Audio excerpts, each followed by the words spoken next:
Assalamualaikum warahmatullahi wabarakatuh. Bertemu dengan saya kembali, Ibu Hajah Sunarni.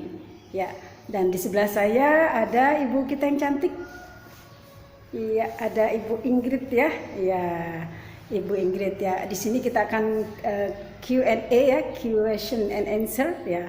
Silahkan bila berkenan boleh like tentunya, subscribe, jangan lupa tekan lonceng ya. Oke. Ya, selamat pagi Ibu Ingrid yang cantik. Selamat pagi, Mel. Oke, ya. Ibu Ingrid ini adalah dulu alumni di sini ya, di sekolah kami ini, dan beliau sekarang sudah berhasil dan sekarang sudah menjadi teman nih dengan Mem Ani ya. Oke, sekarang Memnya mau sedikit bertanya dengan Ibu Ingrid ya. Silakan bercerita tentang Bu Ingrid dari lulus SMA hingga sekarang berada di sini sebagai PNS ya, ASN ya. Kita akan korek-korek ya. Oke, Bu Ingrid yang cantik, silahkan bercerita dari SMA tentunya ya sampai sekarang ada di sini. Oke, silahkan Bu Ingrid. Ya, perkenalkan saya Ingrid. Sebetulnya hampir sama dengan yang lain. Setelah lulus SMA kadang mempertimbangkan mau masuk kemana ya. Cuman saat itu ada kendala di ekonomi keluarga, jadi akhirnya saya tidak langsung melanjutkan ke perkuliahan. Saya bekerja dulu selama 1 tahun, setelah itu baru saya kuliah, meneruskan kuliah gitu. Ya, mungkin kalau boleh bertanya ya, kuliahnya di mana Bu Ingrid? Saya kuliah di Universitas Indraprasta PGRI, kalau ada yang tahu, di daerah Pasar Rebo, Jakarta. Ya, mungkin bisa dijelaskan ambil jurusannya sekalian mungkin ya. Iya. Saya sebenarnya suka matematika, tapi karena sudah 1 tahun tidak belajar, akhirnya saya memilih untuk ngambil bimbingan dan konseling. Gitu. Dan ternyata keputusan saya itu membawa saya ke pekerjaan saya yang sekarang. Ya. Kalau kita lihat berarti di sana ada struggling ya, ada struggle-nya ya. Jadi begitu lulus ya itu masih harus ada menghadapi struggle dan sekarang sampai lulus ya Ibu Ingrid ya. Oke, nah setelah lulus apa yang dilakukan ya? Setelah lulus saya sempat bekerja juga di beberapa sekolah, tapi karena saya punya anak, sudah berkeluarga, akhirnya saya memutuskan untuk merawat anak. Selama 5 tahun saya off dari pekerjaan, lalu saya mencoba untuk ikut CPNS dan puji Tuhan lulus gitu. Ya. Nah sekali lagi ya, di sana masih ada struggling ya, jadi tidak mulus tiba-tiba jadi ASN ya Bu Ingrid ya. Ya ternyata memang ada beberapa yang harus dijalani, diantaranya berkeluarga dan di sana ada anak dan merawat anak gitu kan. Dan ternyata Allah pun memberi jalan ya, akhirnya karir tetap terbuka untuk Ibu Ingrid ya. Oke, bisa dilanjut kembali. Oke, sebetulnya untuk mendapat PNS itu juga agak bingung karena udah 5 tahun lebih nggak megang buku, nggak ketemu dengan pelajaran. Tiba-tiba saya dapat tes tentang mata pelajaran saya gitu. Jadi usahanya cukup lumayan juga untuk bisa belajar antara bagi waktu untuk anak dan untuk belajar. Kadang baru bisa belajar malam ketika anak-anak udah tidur, jadi baru bisa tidur 3 jam, 2 jam gitu. Oke, ternyata di sana ada perjuangan lagi ya, belajar mengatur waktu antara keluarga, anak dan karir ya. Nah, dan di sini yang akan saya tanyakan, itu semuanya kan hanya melalui link ya, Oke, mungkin bisa dijelaskan? Ya, betul.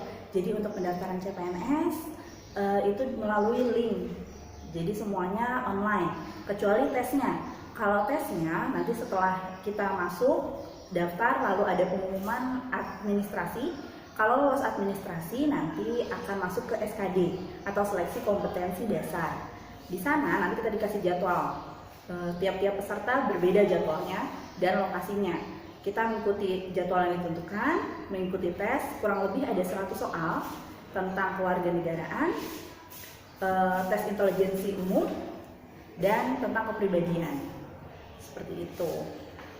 Iya, ternyata di selain link berarti tetap harus ada tatap muka untuk mengerjakan tes ya, dan itu ada 100 soal, diantaranya berbagai macam materi pelajaran yang sudah dipelajari selagi sekolah dulu tentu ya Bu Ingrid ya. Ya. Nah setelah tes sudah ya, kemudian apa lagi? Oke, setelah tes SKD ini memang ada passing grade di SKD. Jadi harus sesuai skornya, ada batas skornya, skor minimal yang harus kita lalui di situ. Kalau sudah lolos, nanti akan di ranking lagi, tergantung formasinya. Kalau dalam satu instansi hanya membutuhkan 1 orang, berarti hanya 3 orang nanti yang akan lolos ke tes selanjutnya. Kalau yang dibutuhkan 2 orang, berarti hanya 6 orang yang lolos untuk tes selanjutnya.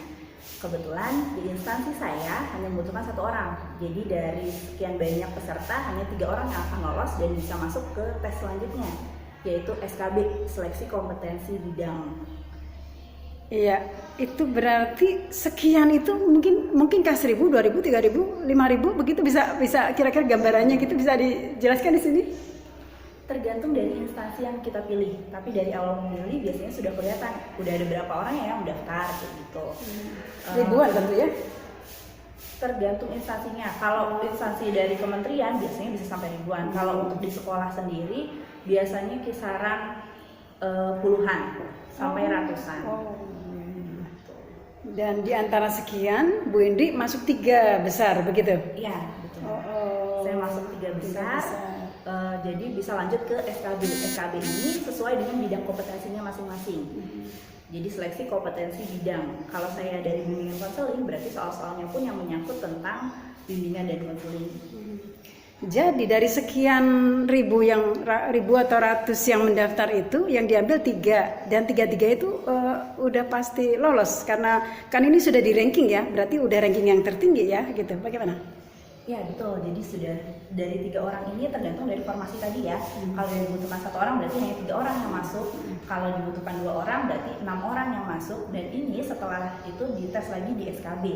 SKB hanya diambil sesuai dengan kebutuhan. Kalau yang dibutuhkan hanya 1 orang berarti hanya 1 orang itu yang masuk. Gitu. Jadi setelah di ranking di SKD, masuk ke SKB diseleksi hanya 1 orang itu yang masuk. Luar biasa ya, berarti you are the lucky one ya Bu ya, luar biasa. Jadi Allah itu maha besar ya, dari 1.000 ribuan ya, itu kalau memang lucknya yang 1 orang ya udah 1 orang itu ya, dan itu yang berhasil ya. Dan makanya kita tidak putus-putus untuk berdoa ya Bu Ingrid ya, ya mudah-mudahan kita adalah one of the lucky ya. Ya terima kasih Bu Ingrid sudah memberikan pencerahan, sudah memberikan pengalaman untuk kita ya. Mudah-mudahan dapat terinspirasi untuk adik-adik kita semua. Untuk itu tetaplah semangat, tetap berjuang, dan ternyata sekarang fasilitas lebih mudah karena semua ternyata dilakukan dengan melalui internet ya. Jadi internet kemudian ada tambahan tes dan demikian. Artinya peluang lebih mudah, tinggal kemauan. Demikian dari saya. Jangan lupa subscribe. Assalamualaikum warahmatullahi wabarakatuh.